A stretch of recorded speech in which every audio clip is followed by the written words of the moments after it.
Laksansi su lekovi koji potpomažu defekaciju.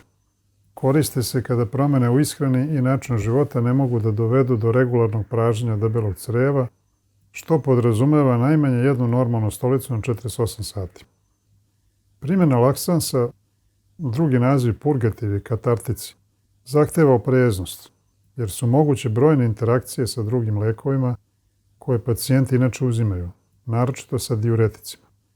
Lečenje opstipacije treba uvek započeti primjenom nesvarljivih biljnih vlakana, jer takva terapija može samo pomoći, a ne i naštetiti.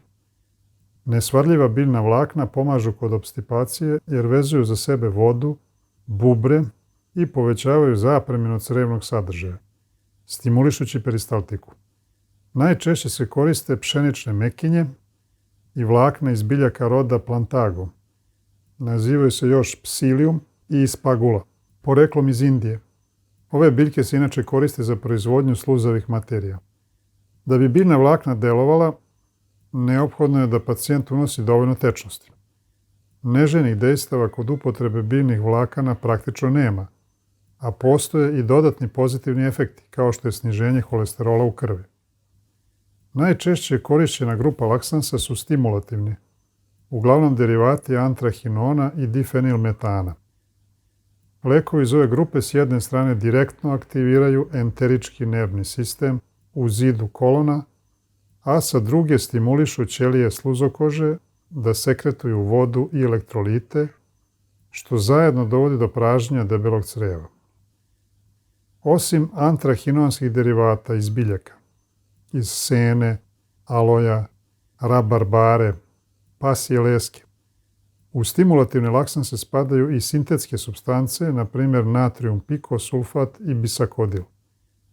Ranije se smatralo da hronična upotreba stimulativnih laksansa dovodi do oštećenja enteričkog nervnog sistema, ali se u posljednje vreme pokazalo da to nije tačno i da jedino što oni izazivaju kao neželjeno dejstvo je melanoza kolona, to jest gomilanje pigmenta u sluzokoži kolona bez ikakvih funkcionalnih posljedica. Osmotski laksansi su rastvori supstanci koje se ne mogu apsorbovati iz gastrointestinalnog trakta, već zbog svog prisustva povećavaju osmolaritet crevnog sadržaja, zadržavaju vodu u lumenu i delom je privlače iz zida creva.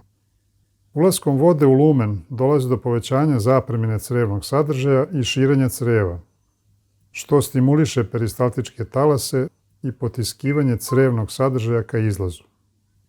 Od osmotskih laksansa najviše se koriste magnezijum sulfat, gorka so.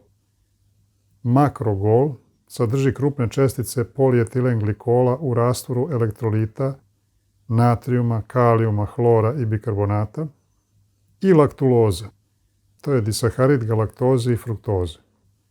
Laktuloza ima i dodatni efekat osim osmotskog, jer podleže fermentaciji u kolonu i povećava kiselost sadržaja debelog creva. U kiseloj sredini mnoge potencijalno patogene bakterije bivaju uništene, dok se korisni laktobacili razmnožavaju.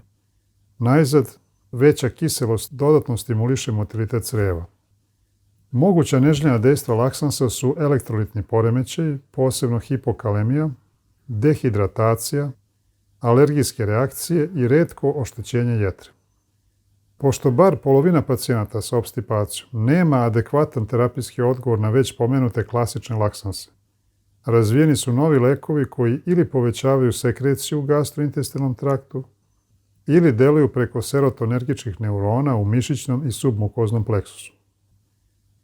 Lubiproston otvara hlorne kanale tip 2 na enterocitima, dovodeći do sekrecije hloridnih iona, što prate natrijum i voda, pa zapremina intestinalnog sadržaja raste i stimuliše peristaltiku.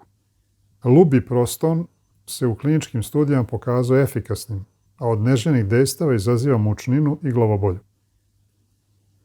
Linaklotid povećava stvaranje cikličnog guanozin monofosfata unutar enterocita, dovodeći do povećane sekrecije hloridnih iona, bikarbonata i vode u lumenu creva, što dalje stimuliše peristaltiku i u krajnjem defekaciju. Najozbiljnije neželjeno dejstvo linaklotida je proliv, koji se javlja u malom broju slučaja. Od receptora za serotonin najveći značaj kada je u pitanju peristaltika ima 5-HT4 podtip koji stimuliše holinergičke neurone u zidu creva da oslobađaju acetilholin. Prukaloprid je agonista 5-HT4 receptora koji podstiče peristaltiku i tako olakšava evakuaciju sadržaja debelog creva. Neželjena dejstva prukaloprida su glavobolja, mučnina i ponekad proliv. Za razliku od drugih agonista 5-HT4 receptora koji su ranije korišćeni, prukaloprid ne produžava QT interval i ne stupa mnogo u interakcije sa drugim lekovima. Lekovi koji se ponašaju kao deterdženti, smanjuju površinski napon, mogu da ovlaže i omekšaju stolicu, omogućavajući prodor vode u fekalne mase. Dok usat natrijum ima deterdžentsko dejstvo i može biti od koristi kod pacijenata koji imaju problem sa veoma tvrdom stolicom. Parafinsko ulje čini da stolica postane mekša i da se lakše eliminiše iz rektuma. Kada se primenjuje parafinsko ulje kod dece i jako starih osoba, treba biti oprezan, jer usled slabe saradnje može doći do aspiracije i nastanka teške lipoidne pneumonije.